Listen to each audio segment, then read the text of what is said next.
Welcome to our next lesson in nuclear chemistry. We're going to talk about the half-life phenomenon and the half-life formula, but I want to make a connection back to where we've been.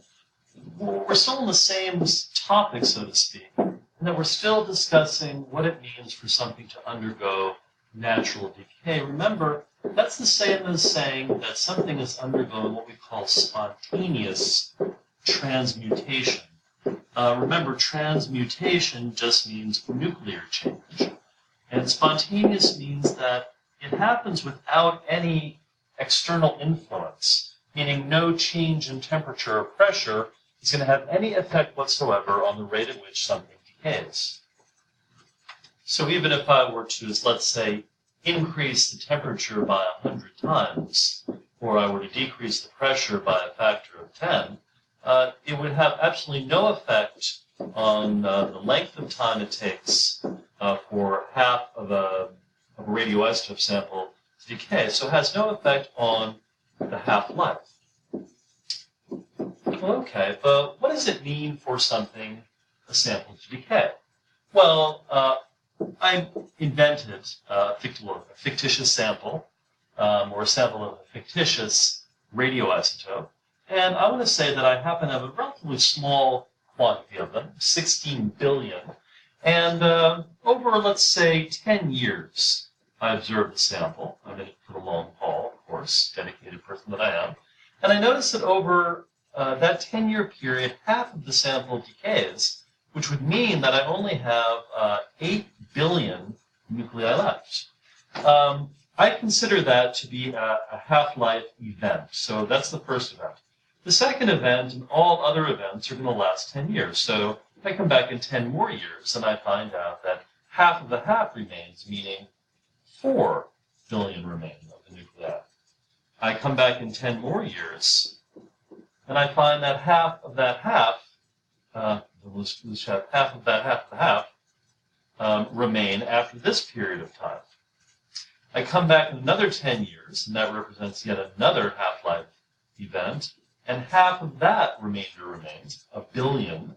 And then, finally, the 10 years that are left, that doesn't leave me much life left, I take a little bit of vacation time, I think, at that point, I have only a half a billion left. And so what we've done is we've created the classic half-life curve, which is called an exponential decay curve.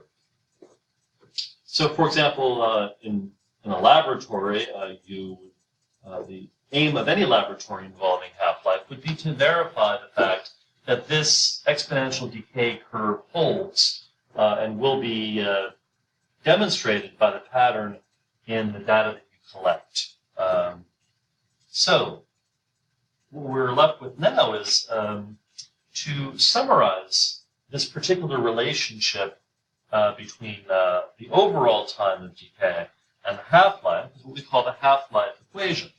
So, in other words, if I know how much time has passed for a sample, and I know the particular half-life of that sample, in the case of this fictitious radioisotope, the half-life was 10 years.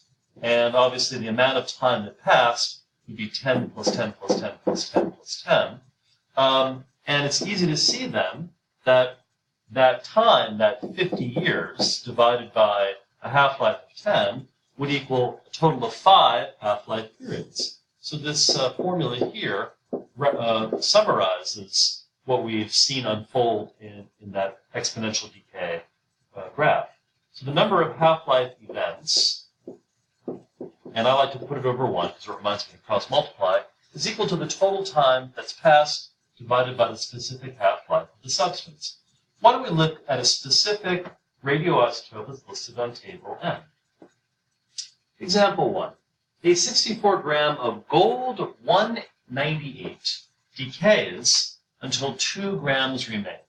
How much time has passed? Well, there really are 2 ways of doing this. You could reason this out according to the pattern that a exponential decay curve would take for this.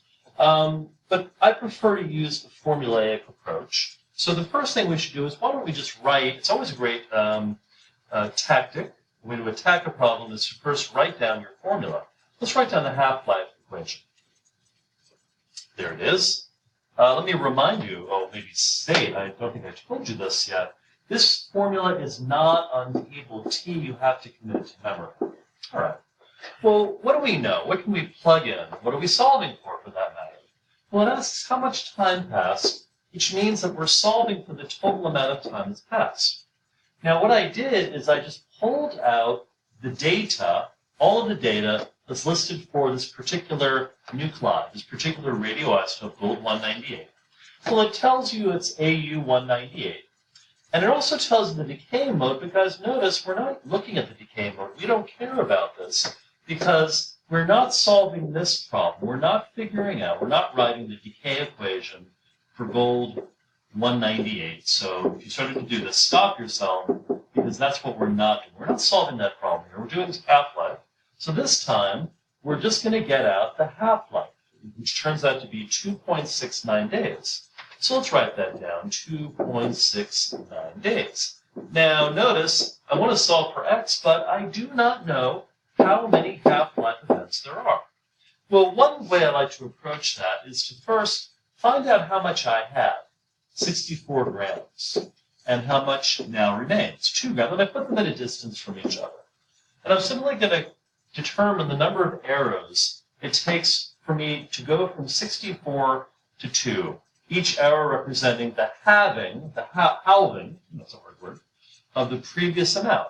So the first arrow, if I'm dividing this in half, is going to give me 32 grams when I cut it in half.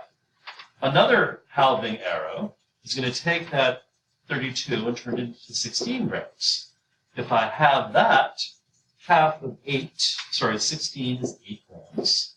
If I cut that 8 in half, I'm going to be left with 4 grams, and the end of the line, this is where we all get off, is 2 grams. So how many arrows did I create? 1, 2, 3, 4, 5. That means I have a total of 5 half-life events. I'll put that over 1. It's going to remind me to cross-multiply. I plug it into my calculator, and I find x equals 13.5 days. Okay. Let's go on to another kind of question that you can easily pop up on a test or a quiz. Example 2. A group of humans pitched camp in a valley south of present-day Moscow 17,190 years ago.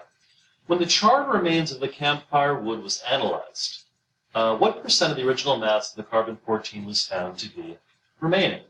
Again, I highly recommend that if you want to pursue the formula approach, that you write down our formula right now. There it is. What am I solving for in this? Well, I want to find out what percent of the original mass of the carbon-14 was found to be remaining. You ask. How do I get percent out of this formula? Well, directly you don't. What I'm going to get out of the formula is the number of events, and that then I can use to figure out what percent of the original mass was found to be remaining. So what am I given? I'm given the total amount of time that's passed. That's 17,190 years. All right. I need the half-life of carbon-14. I have to go to table N, and I find out that the half-life of carbon-14 is 5,715 years. So this is always going to be a whole number for us. That's a pledge that I make to you. And so that comes out to being 3 half-life events. So what that means is that the sample, between the time that those humans camped and had their campfire, and now, when just the charred remains were found, there were 3 half-life events, 3 errors. Now, the humans were dealing with a sample of carbon that was full, that had the full amount, the maximum amount of carbon-14. Now, after the first decay event, only half of that was left. After the second decay event, a quarter of that was left. And after the final decay event, 12.5% was left. Now, what if they asked you what fraction was left? Well, I mean, technically, a percentage is just a fraction represented in one particular way.